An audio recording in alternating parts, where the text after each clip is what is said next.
knowledge seekers. Welcome to Exploring Knowledge Institute YouTube channel. And now we will discuss about the education system and development during the period of British. They were control our country since 1796 to 1948, right? During this period, many different organizations were involved in the field of education. There was no proper supervision or administration. Colebrook Commission that was gave recommendations for reorganization of education system in Sri Lanka, right?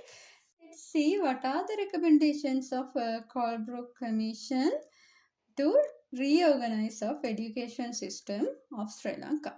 First one is they recommended to appoint commission to manage education. Next one is the English should be the medium of instructions of all the schools. Third one is a college should be started for English education.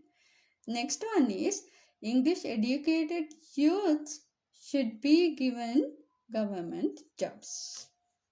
Those are the main recommendations for reorganization of education system in Sri Lanka under the Colebrook Commission. Then we will discuss more details about the education system and development during the British period.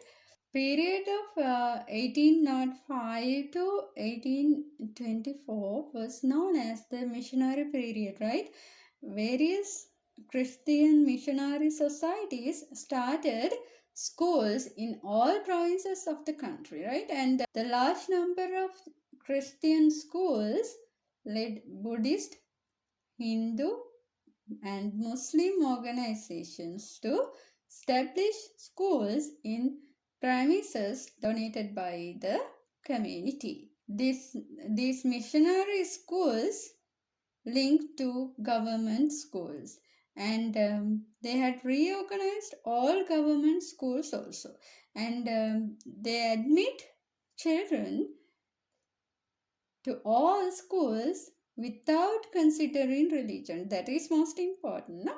And they take steps to develop vernacular schools, supply books, and arrange for translation of books into national language.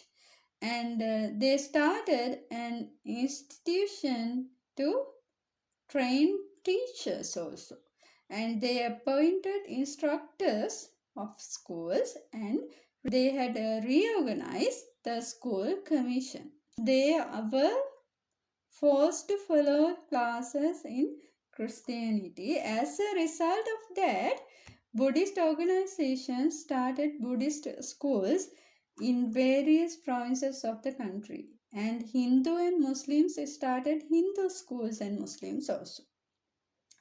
Only 9% children were attended to the school in this period. Now let's see the development of education during 1933 to 1947, right?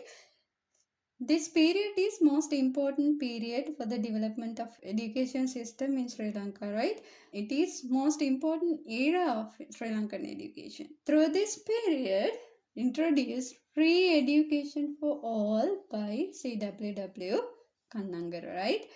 During this period, established national language as medium of instructions. During this period, they had established central schools and junior schools. This is the first time schools are open to poor parents of rural areas for obtaining education for their children. That's why we had said this is the most important era of Sri Lankan education. And they had established free education from kindergarten to university. Nowadays also we are experiencing this kind of thing, no?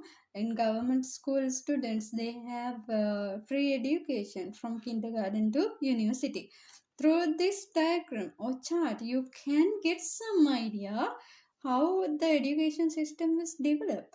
I have highlighted here in 1946, male education is 70.1% and female education is 43.8%. When we are considering about the female education with the 1905, it was 8.5, but when it's come to 1946, it was developed. Percentage of literate in country of the female is 43.8%. Under this circular, they had introduced for children to develop head, heart and the hand. Through that, they had tried to create a well-developed person. Bye-bye, knowledge seekers.